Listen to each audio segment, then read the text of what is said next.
Programas de Investigación le presenta Contacto desde las Pléyades, la historia de Edward Billy Meyer, un campesino suizo que afirma haber tenido contacto con seres extraterrestres entre 1975 y 1981.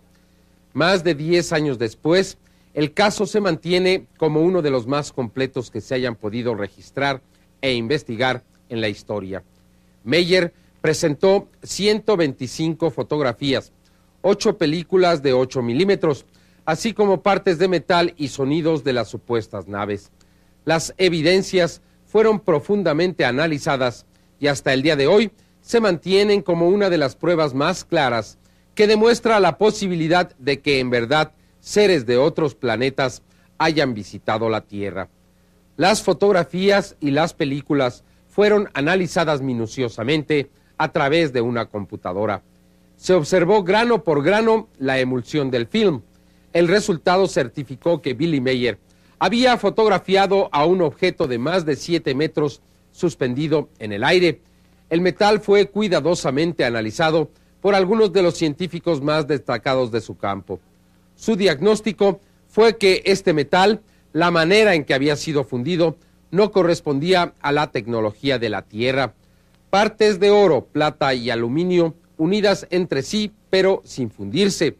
El caso de Billy Meyer, que inicialmente fue atacado por algunos investigadores del fenómeno, continúa siendo uno de los más completos y genuinos que hayan sido investigados.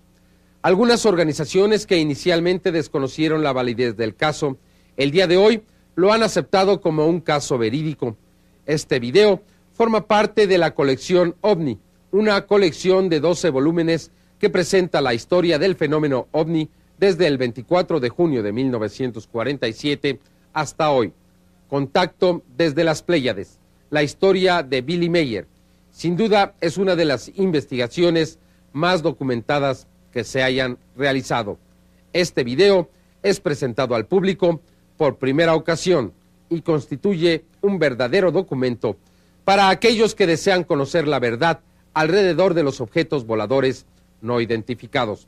La colección OVNI, un video documento que no puede faltar en su televisión personal.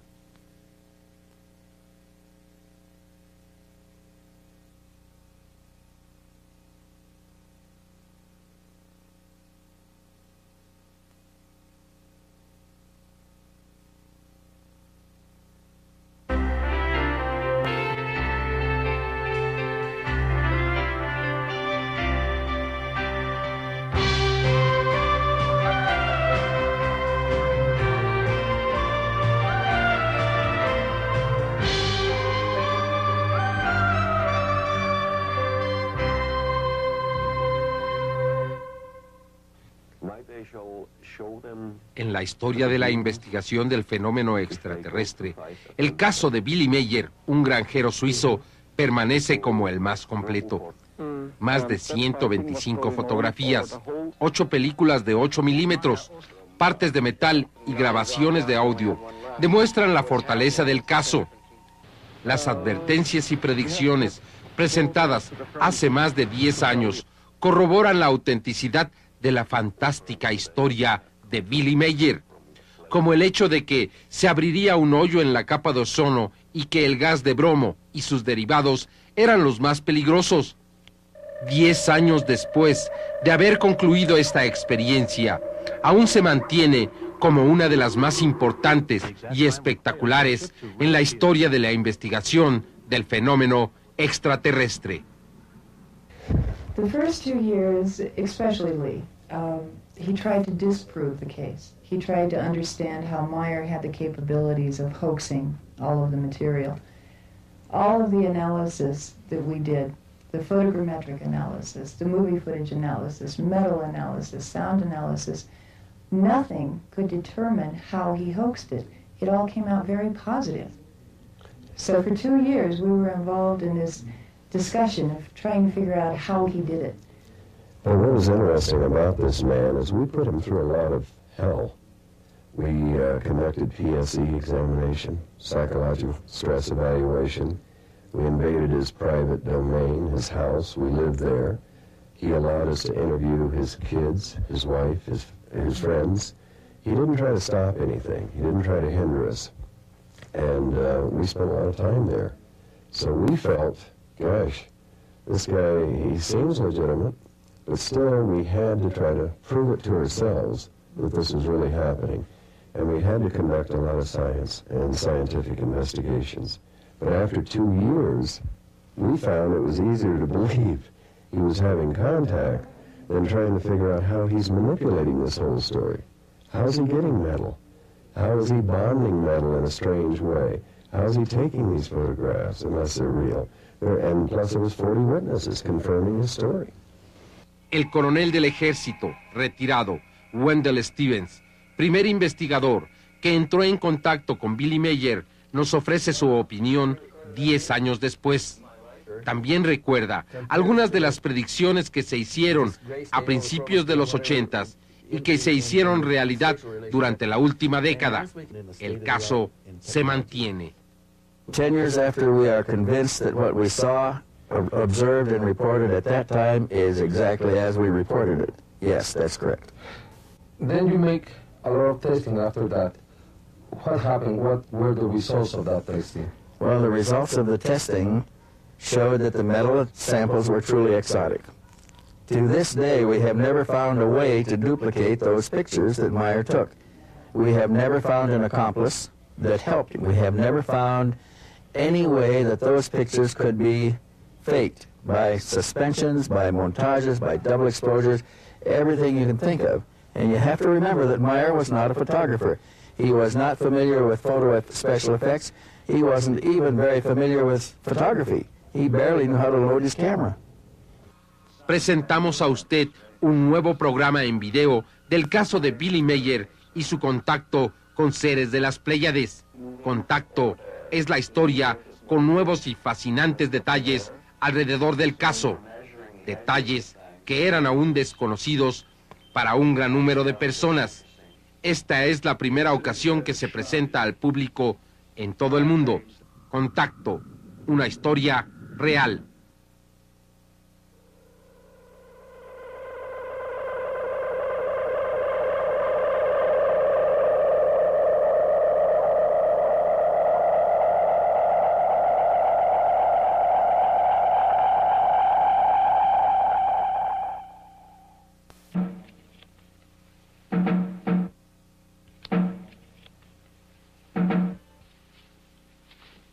When Meyer is about to have a contact, he receives a cooling sensation on his forehead. The communication is telepathic. He prepares carefully. He is usually taken aboard the beam ships, but is unable to describe their interiors very well. There are no words, he says. Apparently, they are totally unfamiliar. The gun is a precaution, due to the threats on his life. The hat is a favorite, one he picked up on his travels in the Middle East. The tattoo he received during a brief stint as a sailor. He dresses well because he can be gone for hours and the weather in these mountains changes constantly. The walkie-talkie is a necessity because he is often left far from where he parked the bike and must call to be picked up.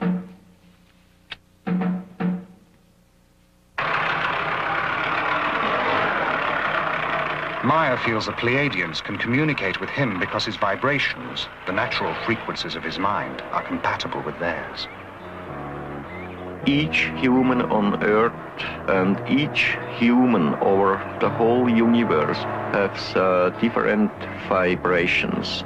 The vibrations of human is made out of his thinking, and the vibration themselves, they are something like magnetic electrical waves, and they are turning from human to human, from planet to planet, and over the whole space of the universe.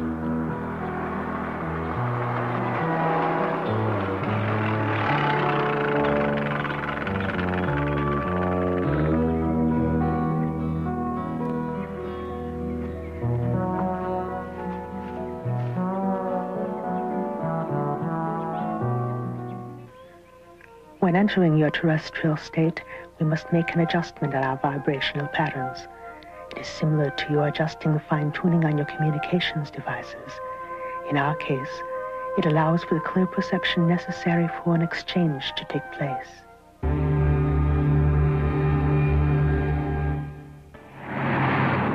The place is Switzerland. The time, early spring, 1978. An unusual team of people makes its way to a secret rendezvous. Their goal, a tiny mountain village named Schmidrutti. Head of the team is Lee Elders.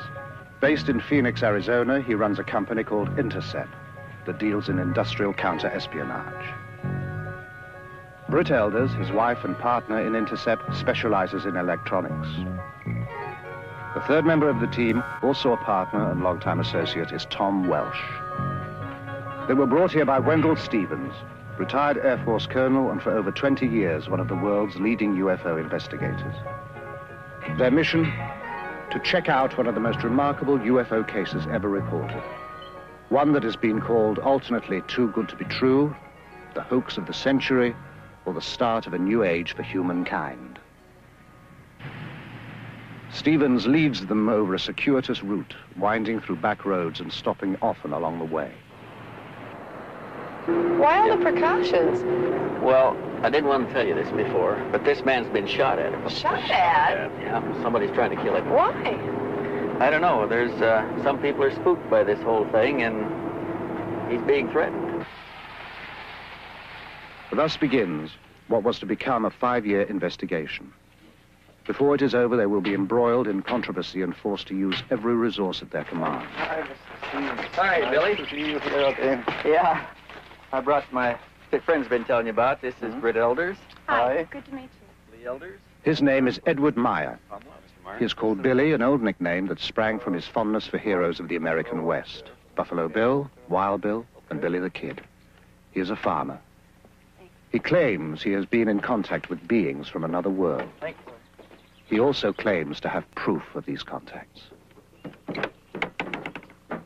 Mr. Meyer, when did the experiences begin? The contact begins on January 28, 1975 in Hinwil. How did it happen? What made you go outside into the forest? I got something like a very nice voice in my head. I heard something to leave the house, to go out and to take a photo camera with me. So I left my house, and then when I was far upside from the village, I heard a singing noise in the sky. And when I was looking up there, I have seen a disc. This disc was flying over the clouds, and then it came to the point where I was staying with my motorcycle. Then slowly, it comes lower and lower and set it down between the white trees and the forest there behind. Meyer later photographs the impressions left by the disc's tripod landing gear. The grass has been pressed and swirled in a counterclockwise direction. Even a year later, the grass has not sprung back, but Meyer notes that the impressions swarm with insect life. Then I have seen a person who came out of the disc. Person came out? Yeah. I have seen that it is a woman. Mr. Meyer, what did they look like? She looks like a human from this earth. Like you, like I, like human beings from this earth. You call us extraterrestrials. You attribute to us superhuman powers. But we are like you. We too are still far removed from perfection and must evolve constantly, just like yourselves. After the first words, we turned and was going to this tree here. You walked over here? Yeah. Sit down. Ah. And you sat here and talked to her? Yeah. Then we was talking here for about 1 hour or 1 hour and a quarter, something like that. Did she give you a name? What did you call her? Yeah, she told me her name is Semyase. Semyase? Yeah. Billy, what kind of feeling did you have sitting here under this tree with a woman who just landed in a spacecraft? I wasn't afraid about these things. I was afraid about the army only, because they have a station somewhere there behind the forest. But I wasn't afraid about the disc. Where do they come from, Mr. Meyer? They shall be coming from the star picture of the Pleiades. The Pleiades, a bright star cluster some 500 light years from Earth. Although the cluster consists of hundreds of stars, 7 stand out clearly to the naked eye. The Greeks call them the nymphs of heaven. We call them the 7 sisters. What was going through your mind? What did you want to talk about?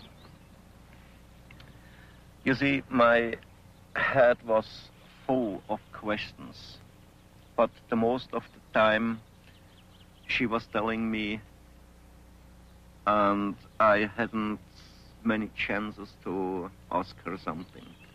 Several times we have tried to establish contact with Earth humans, but usually those selected were not willing. They were afraid others would consider them liars, mad, or would try to destroy them. You see, the first she told me I shall get the most best pictures of UFOs, what's ever happened on Earth. The second thing, I shall go out to tell the truth to the human on Earth, why they are coming to here, what reason they have, that they are coming to Earth not to harm us, not to make war, not to bring peace. Why are they interested in us, a society thousands of years behind them in technological development?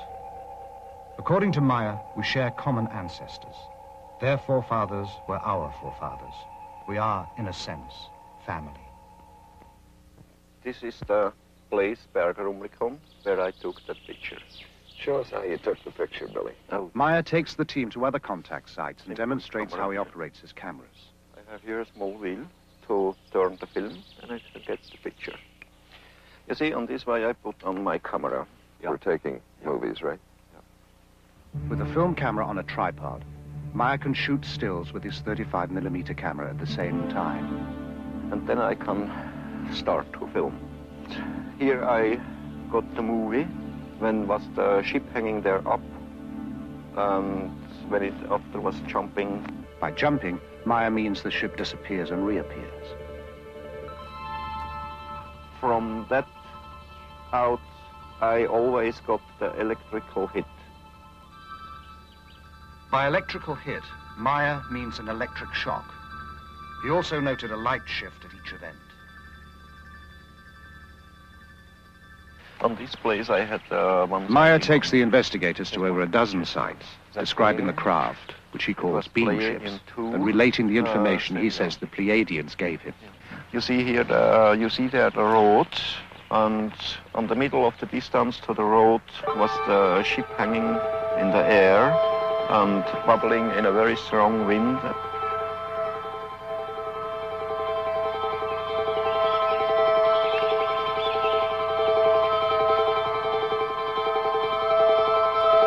And in the background on the road was driving cars from Teilingen to Rumlikon and from Rumlikon to Teilingen. But if somebody have seen something about the ship out of the cars, I don't know. You didn't hear anything after that? No, nothing. No. But there are other witnesses to some of the sightings. Ernst Keller-Müller lives down the mountain from the Maya farm. And what did you see from here, sir? Wat zijn ze gezien? Ik had twee gesichtet, we saw the lights and then they disappeared and then they came on again. That's why he noticed it. And then what happened? Wat is er nog passiert?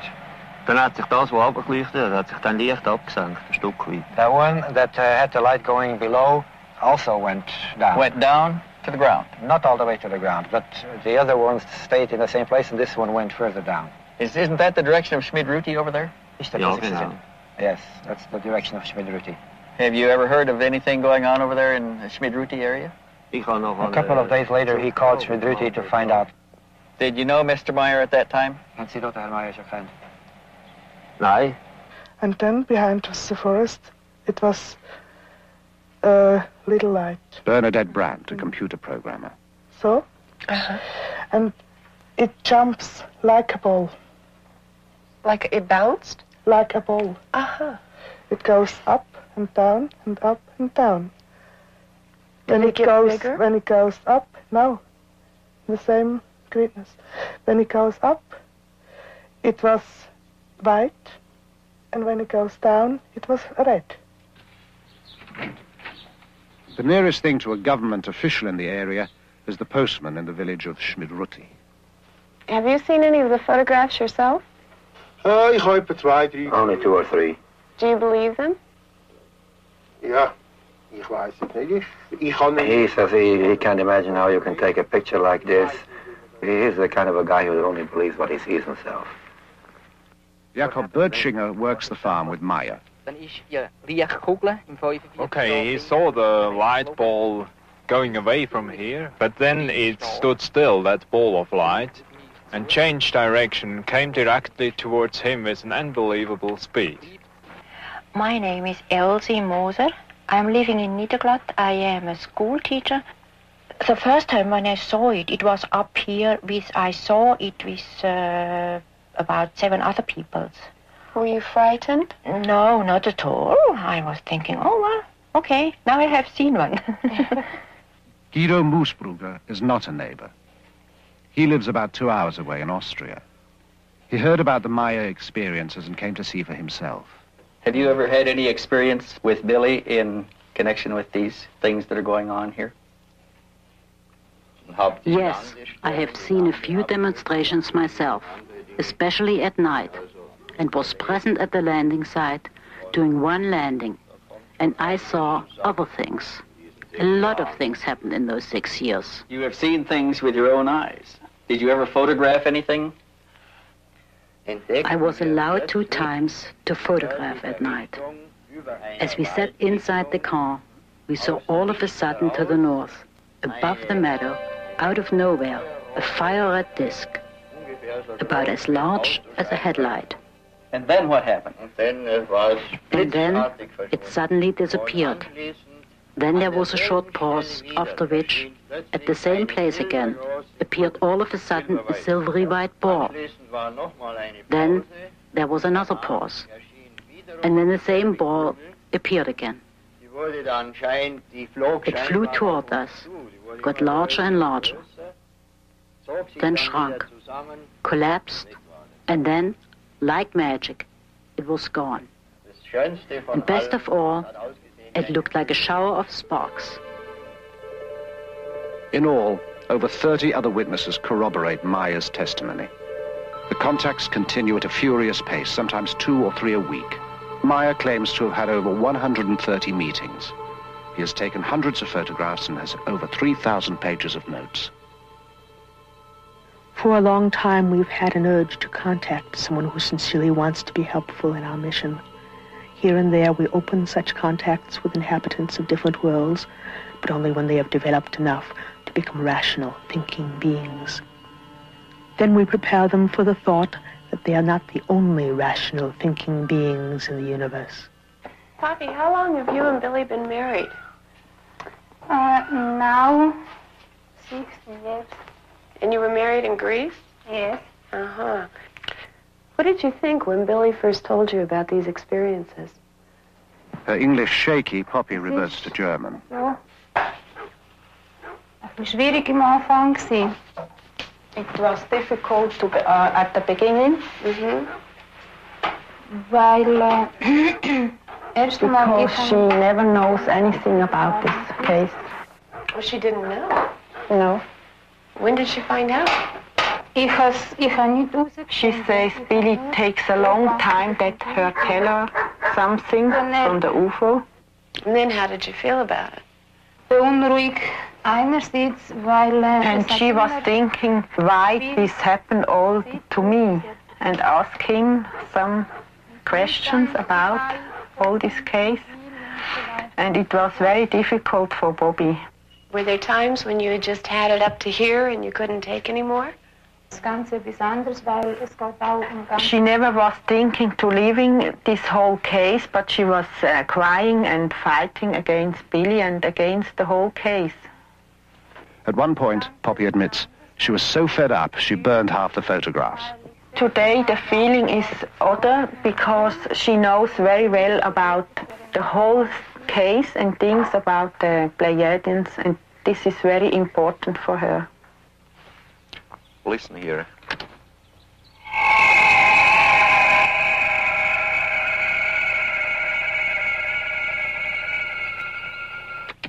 Wow, you recorded that here?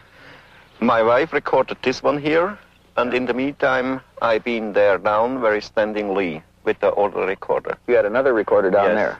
How high was the ship above you? About 60 meters. 60 meters. How far would you estimate it is from here down there today? I think some 300 meters.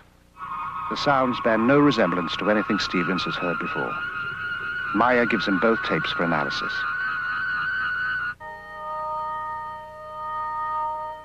How do they contact you, Billy? How do you know to go out and meet them? Yeah, that's a simple way. If I hear the order in my head to go to a contact, then I leave the house or just the place where I stay at the moment, and then they will guide me to the place where they pick up me. You say they're advanced technologically. How far ahead of us advanced are they? They are about 3,500 years in their experiences about technology. They study us because we represent an earlier stage of their own evolution. They made a very interesting observation at one point. They said that if we could now concentrate Earth's energies and resources, we could achieve all that they can do now in about 300 years of our time. Yeah. If you've been in the ship, why not photographs inside of the Pleiadians themselves? It's impossible to make it because there are powers inside, they always break the film. He's taken a number of rolls of film, and when they're developed, they're usually black. If they've got anything, it's wavy lines through it. So you're I lose it so hundreds of films. Why are they here now, and what do they want? You see, they don't come here to harm us. They don't come to start trouble here or war or to overtake the earth in their ruling. They just see us here as their little brothers or something like that.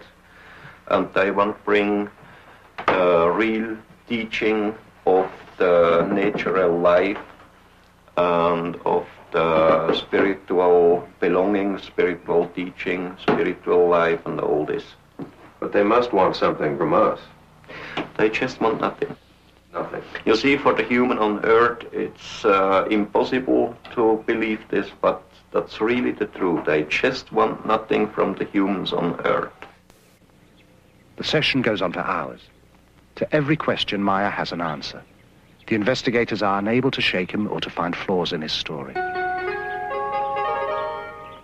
Overwhelmed by the evidence they have gathered, the team meets to plan the next stage of the investigation. We're getting it all. We'll leave tonight? Yeah. Okay, on Meyer. I think Meyer is a very sincere and honest type person. What do you think, Steve? Has anything changed since you were here? The man seems to be the same, but there's some things changing around him. He's better off. He's got more people around him. More things are happening, but he still is basically sincere. What about the psychological aspects to the man?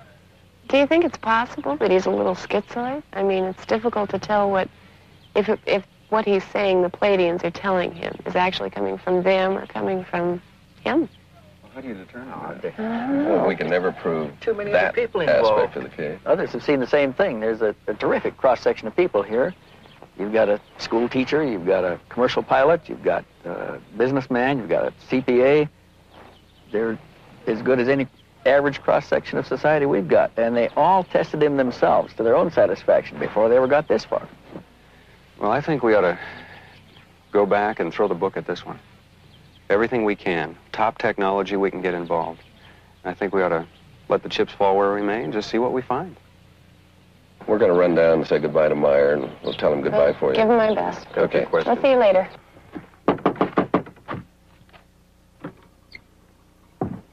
They've done what they can here. Meyer has turned over all his material, but he has one more surprise in store. So we want to thank you for all your time and trouble. Oh, yeah. Okay, just a moment, wait. Hey? I have here something. Ah, here. What's this? Metal samples. Metal samples? Yeah. Where did you get these? I got it from Symbiose, and she brought them from Era. Are they extraterrestrial? Yeah. Metal samples. The kind of hard evidence Stevens had hoped for.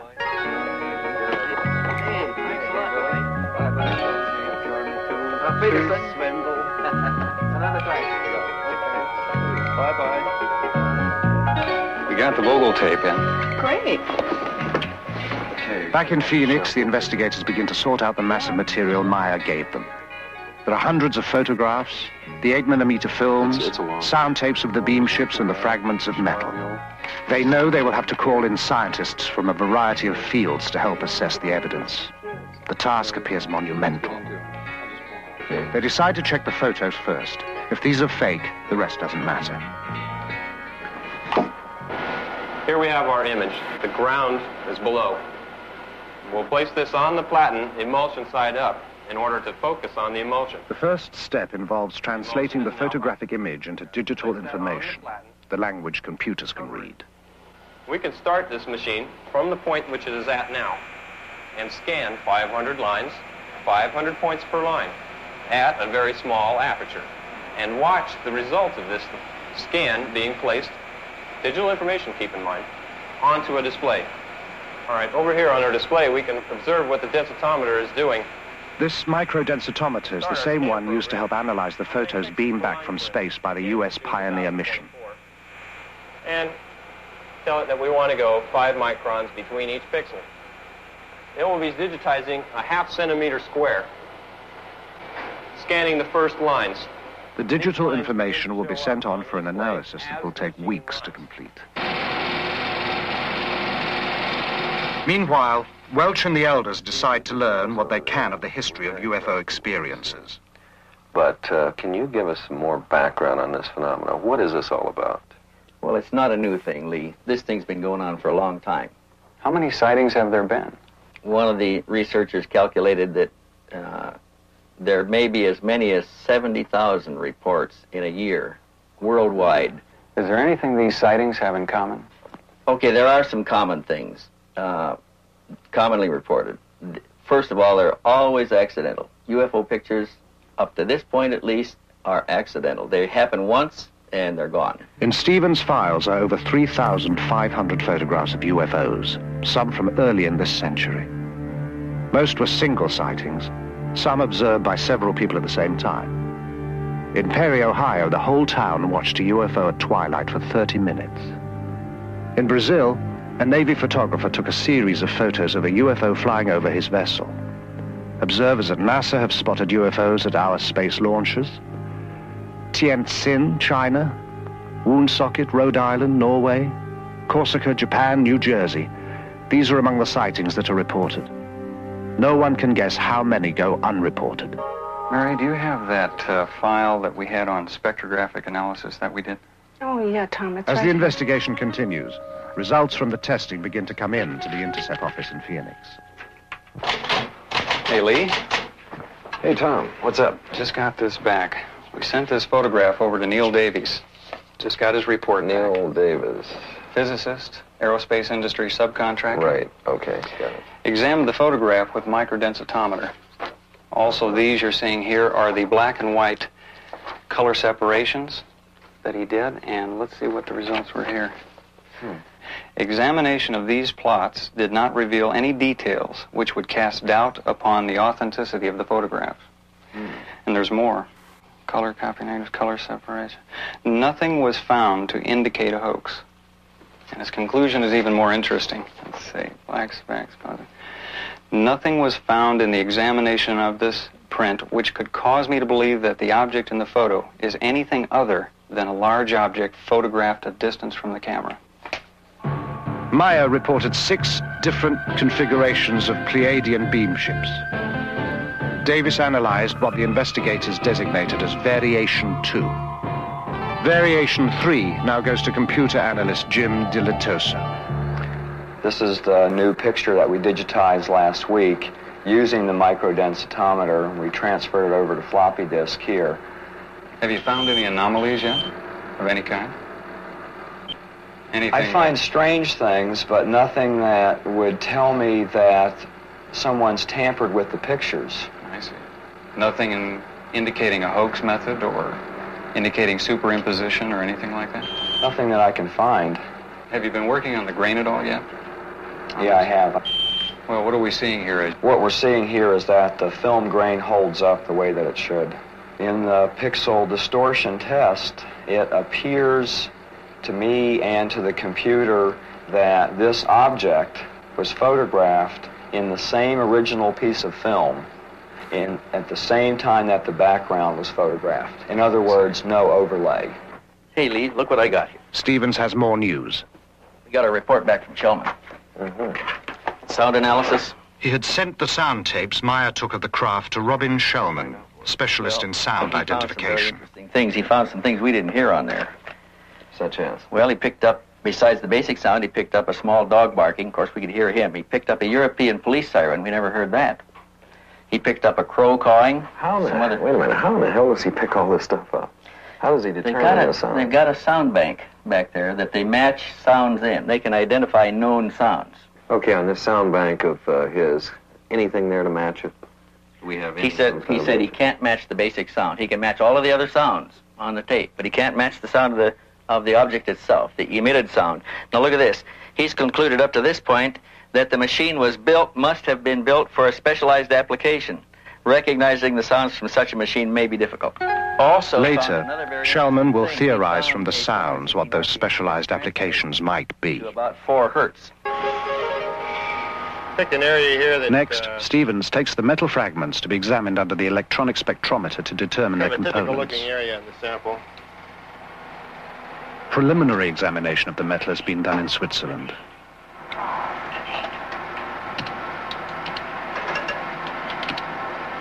And we've got the little marker bars here that we can line up on each peak as they come up. This one indicates we have silver there. Over here, let's see. We got some copper, small amount of copper. That looks like about all that's in here at the moment. The big band here is silver, though. The big one is silver. Later analysis of other fragments also reveals small amounts of thulium, a rare earth element that is difficult and costly to extract here. This is one of the...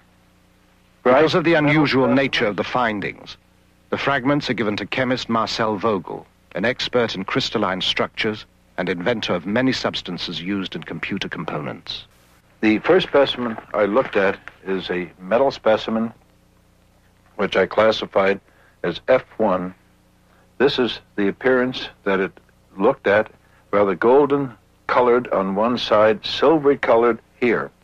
We find that, in truth, it is silver and a small amount of copper.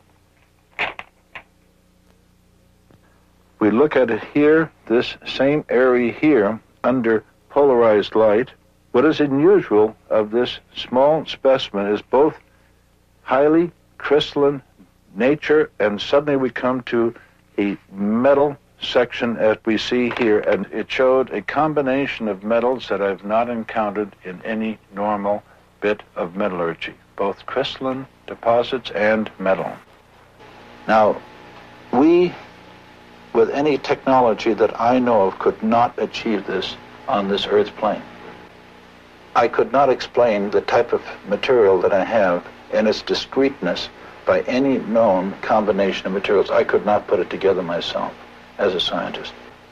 It's also a challenge because I showed it to one of my friends who was a metallurgist, and he shook his head. He said, I don't see how it can be put together. And we find that in this area, there is evidence of machining, that there are striations which look like the sample has been worked mechanically. It doesn't look like anything that we've made here. At this moment, I would feel very much inclined to accept what was given to me as being true. Computer analyst Jim Delatoso has some new findings to show Welsh.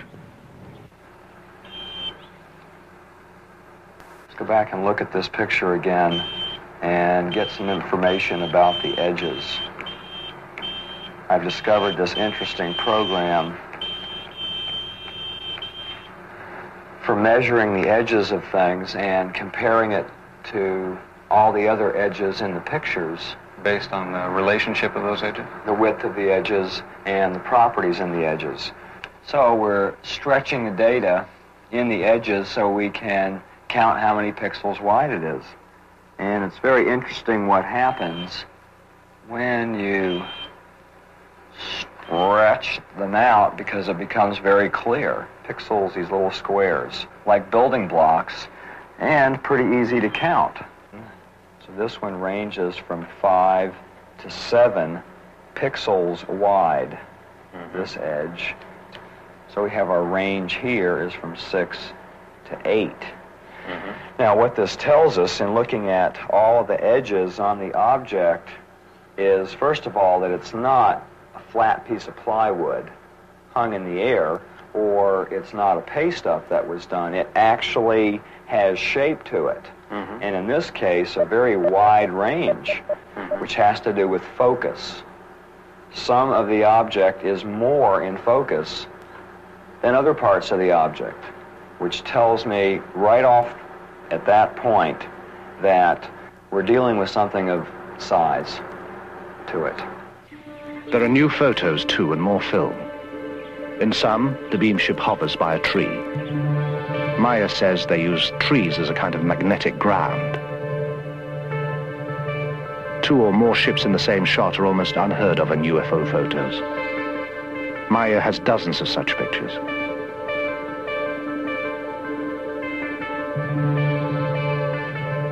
Ships below a horizon line, such as a hill, are even rarer. In this photo, a Variation 2 ship controls a smaller unmanned drone ship, designated as Variation 5.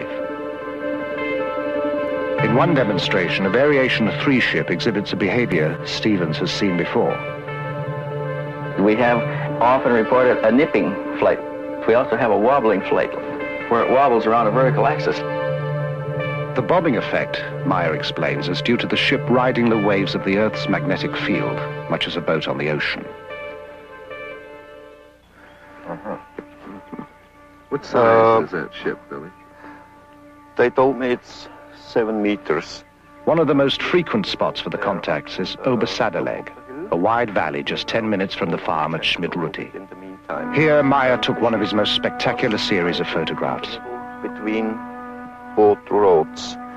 And you can see here these lighty trees here. That's there up. And here on the left side, this hill. What's happened there behind.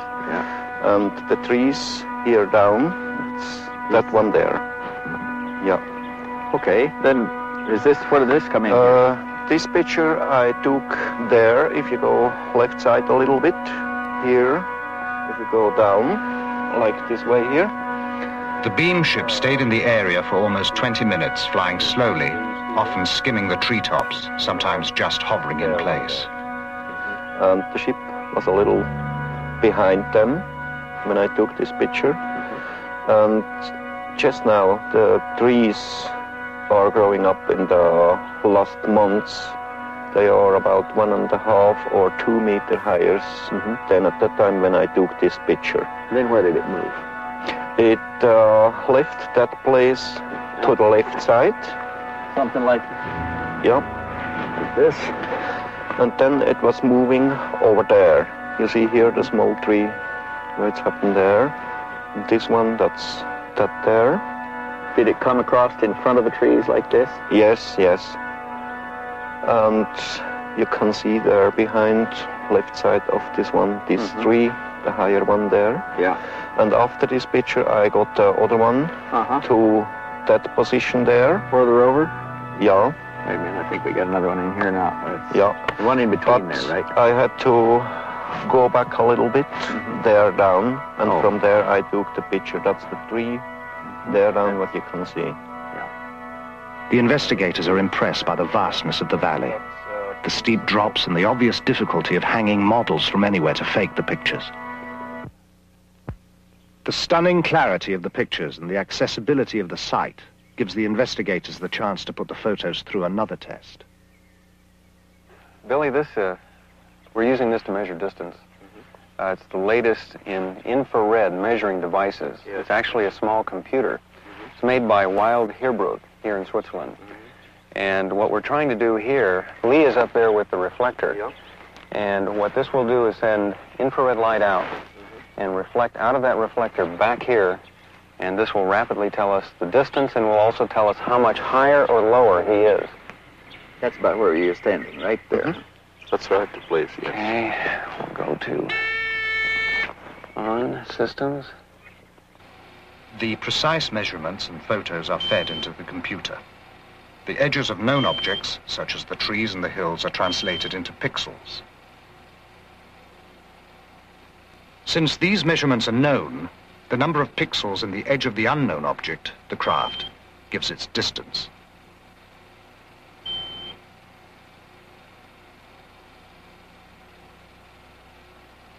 The beam ship is determined to be just where Meyer said it was.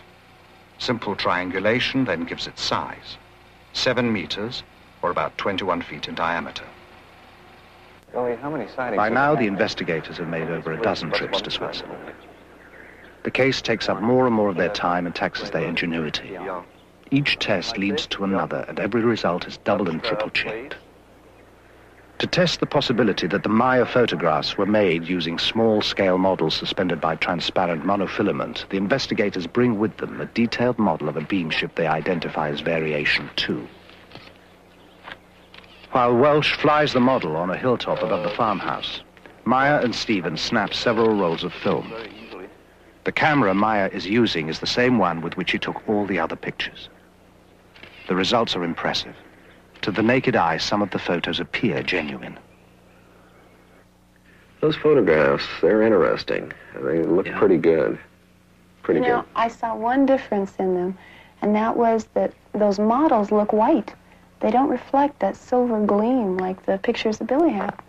You want to look at the focus in them, Hey, hi guys. What's Hey, Tom. what are you talking about? The pictures. Oh, yeah. Some of them looked pretty bad, but some of them look pretty good. I think we ought to test them. Pictures of the model are not all that good. In the pictures where he focused on the model, the horizon is out of focus. Where he focused on the horizon, the model is out.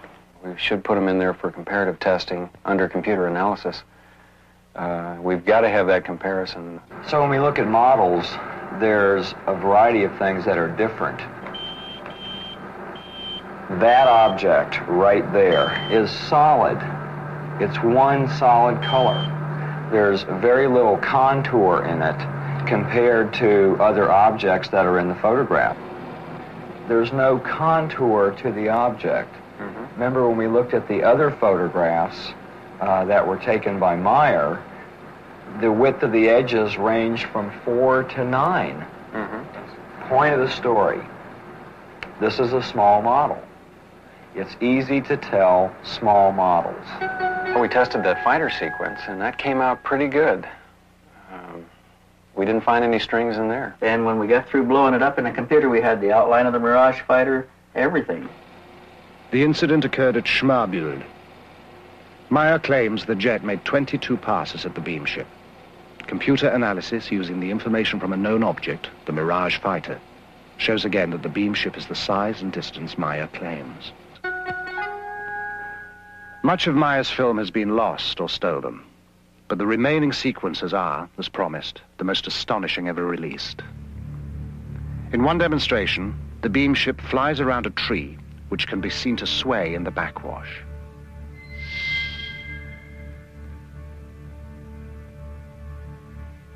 Once again, in slow motion.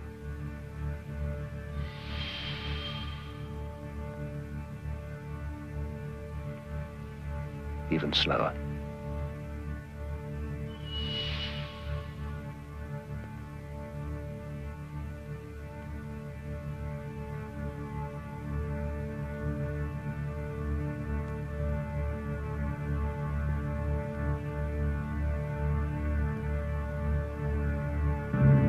Later, Semyasi brings a new beam ship to pose for Maya's cameras. A variation quite unlike anything he has seen before.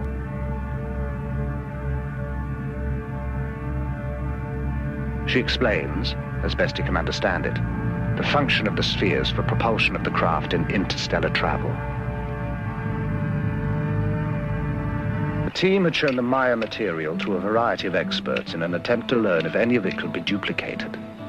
They estimated it would require expertise in at least a dozen different fields, including metallurgy, astronomy, ancient history, and psychology. The panel concluded it would take over 10,000 man-hours and cost in excess of $1 million to duplicate the evidence Maya has. At that, the computer could still spot any fabrication. When we bought this center here, it was a picture like at the World War II end, and when we bought it, nobody of us had any money. We was working practically day and night for several years, many times 22, 23 hours a day. And so we built up everything here up on the land, and so it grows slowly, but it's all real, our handwork.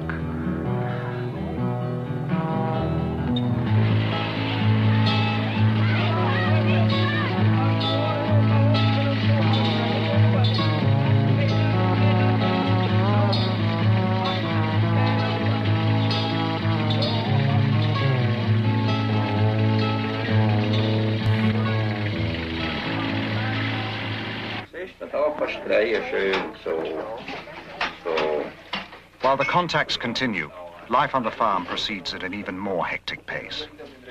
To help free Maya, volunteers take on a lot of the routine work. But their very presence, their questions, even their enthusiasm create as much strain as they relieve.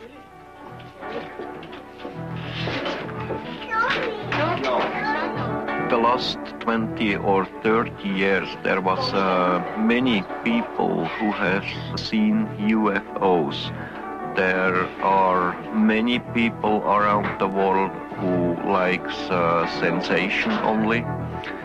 Other one who are doing hoax to get money, maybe to get a name.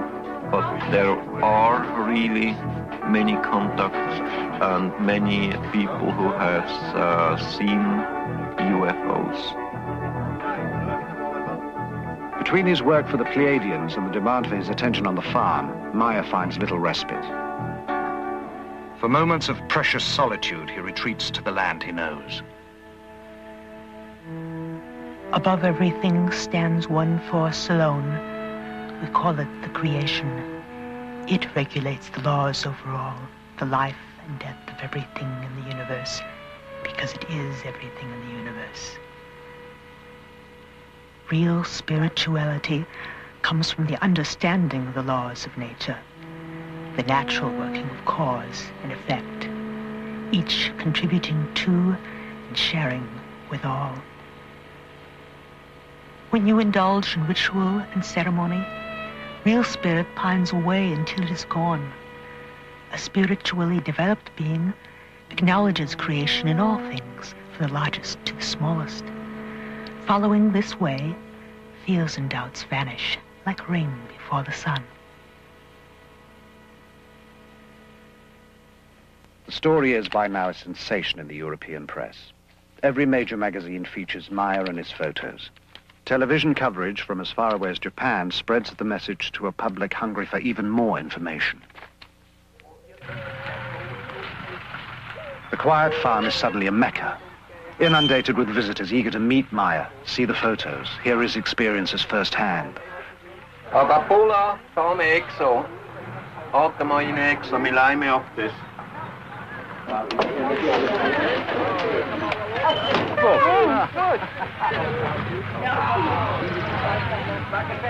But Maya cannot refuse anyone. It is the promise he made to Semyasi.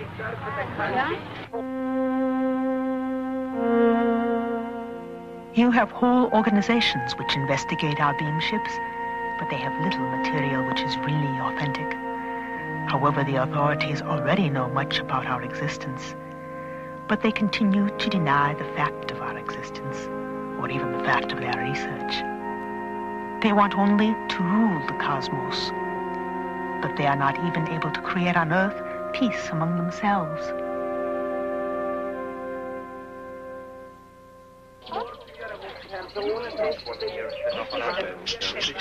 Many of those who come seek answers, assurance, even the promise that someone or something will save us.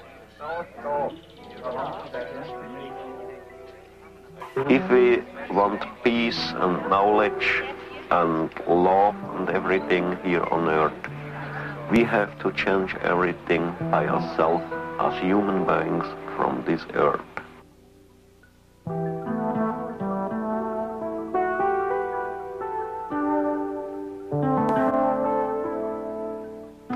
And you are... Despite a severe language barrier on both sides, Brit Elders has grown close to the Maya children.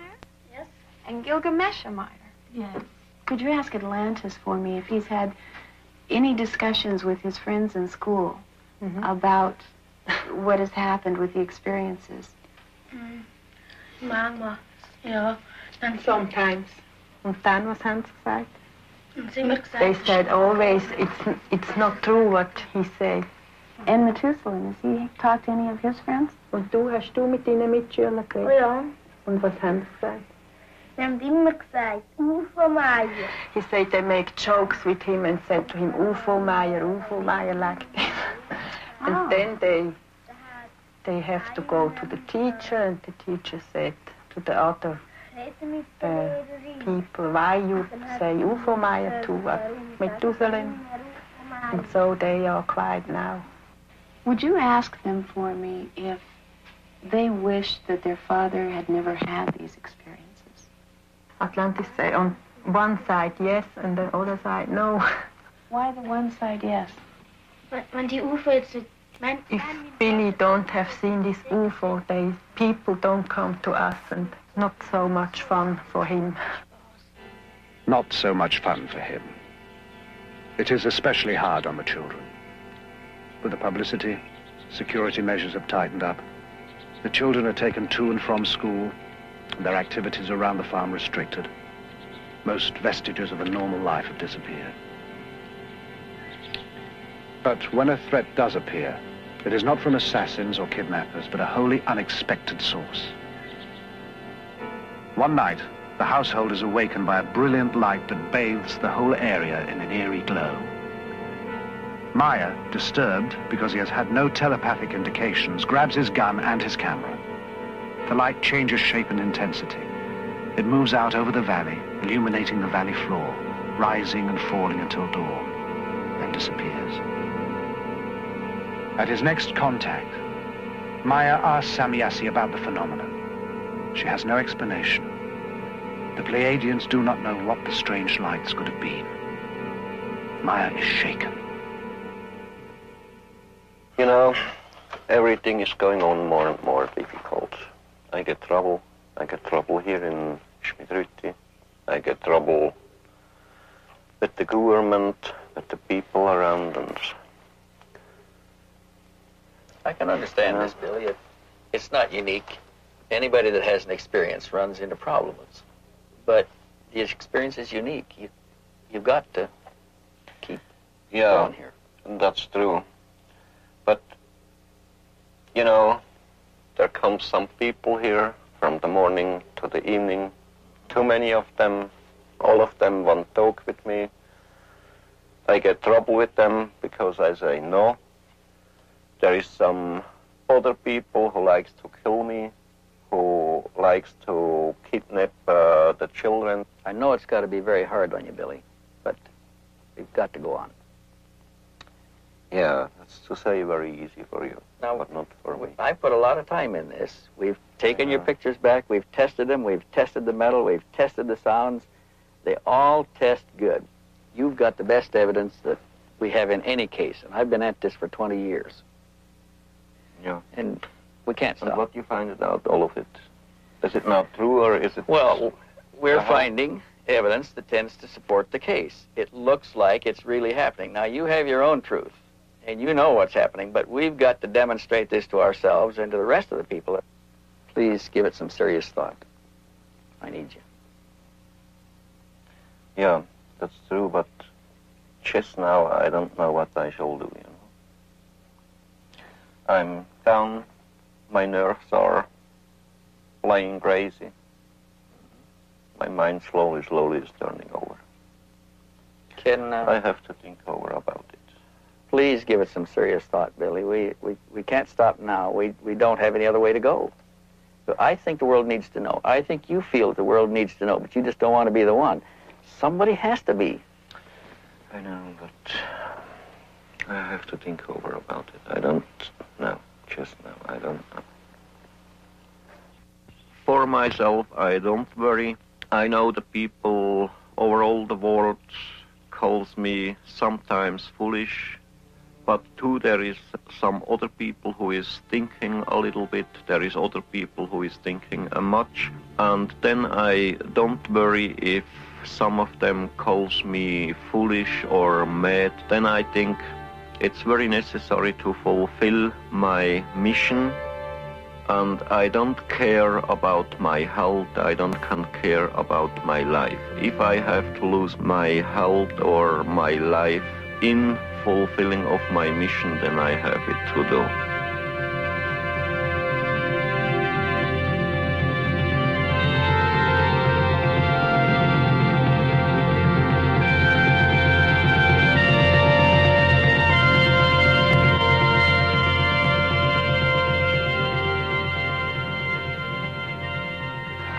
What you thinking, babe? Oh, I was just trying to figure out how many times we've been here between the four of us. We've been here a total of almost 20 trips. Wow. 265 days. That's collectively between all four of us. And we're still searching. But I don't think there's much more we can do in the investigation end of it. I think it's pretty tight. I agree with you. I think we've reached our limit as far as an investigation is concerned.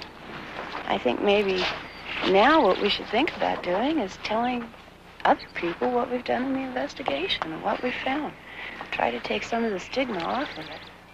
I think we should talk about it and let everybody make their own decisions. Okay, wir sind heute also zusammengekommen, weil ich Bericht bekommen habe vom Lee. The investigators are anxious to release their findings. Meyer realizes this will expose the group at the farm to even greater pressures. He puts the issue to them, emphasizing that with wider publicity they can expect even further disruptions in their lives. But the others too feel it is time. They will do what they can.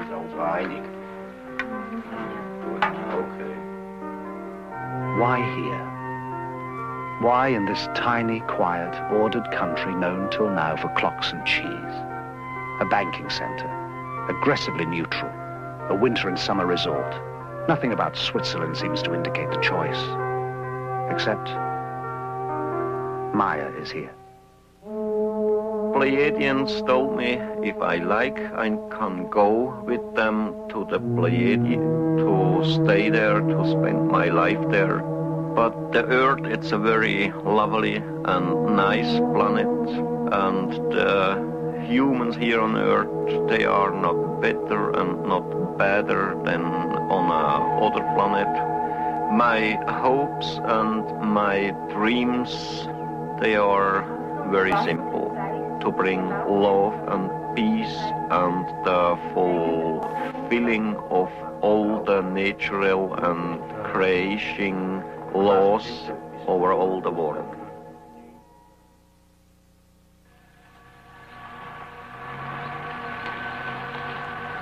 We are not superior beings, nor are we missionaries, but we feel duty-bound to the humans of Earth to tell them the only thing limiting the progress of the Earth human is the Earth human himself.